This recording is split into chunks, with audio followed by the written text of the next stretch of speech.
बिहार में अगली सरकार बनने का हकदार कौन है? चुनाव में एनडीए और महागठबंधन के नेताओं के बीच जोरदार बहस। बिहार विधानसभा चुनाव को लेकर इंडिया टीवी के चुनाव मंच कार्यक्रम में जोरदार बहस देखने को मिली। बीजेपी, आरजेडी, जेडीयू और वीआईपी नेताओं ने 243 सीटों पर जातीय समीकरणों की भूमिका और उनके बदलते स्वरूप पर चर्चा की है।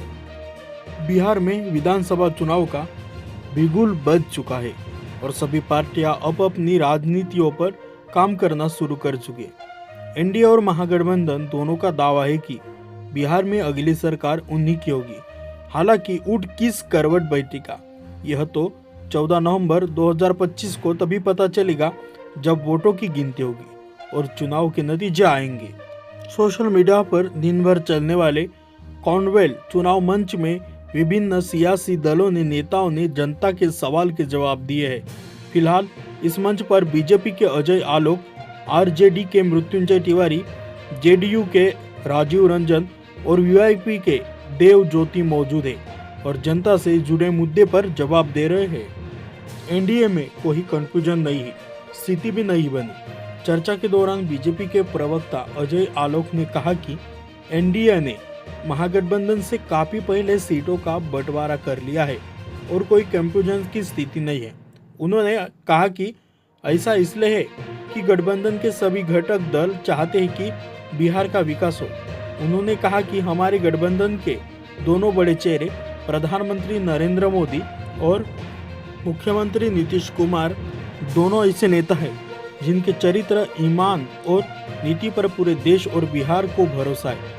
महागठबंधन के घटक दल वीआईपी के नेता मुकेश सहनी पर तंज कसत हुए अजय आलोक ने कहा कि वह कभी इधर और कभी उधर इतना फिसल रहे कि समझ में नहीं आ रहा है कि वह क्या करने वाले हैं। बीजेपी के प्रवक्ता इधर उधर तीर चलाते।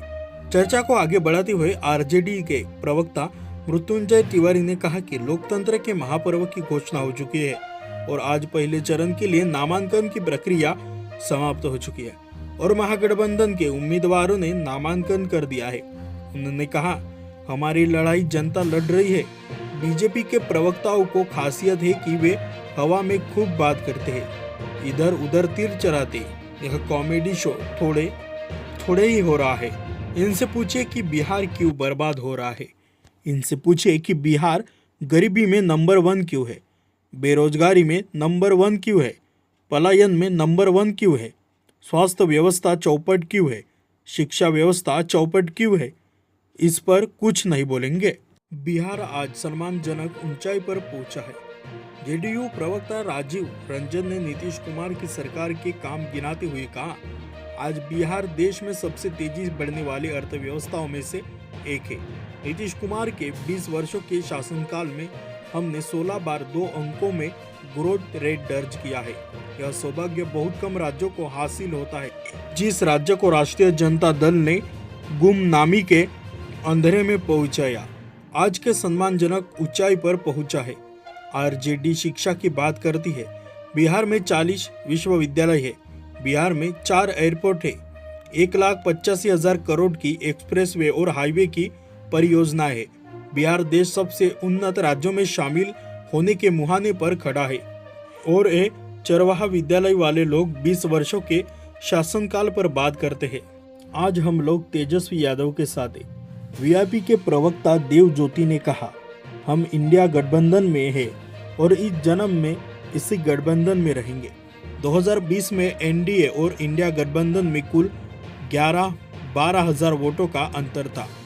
उस समय हम लोगों की गलती थी कि हम लोग अमीर लोगों एनडीए के साथ चले गए। उस समय अगर हम लोग तेजस्वी यादव के साथ चले जाते और उस समय अगर डिप्टी सीएम अनाउंसमेंट हो जाता और सीट का अनाउंसमेंट हो जाता तो आज तेजस्वी यादव ही बिहार के मुख्यमंत्री होते।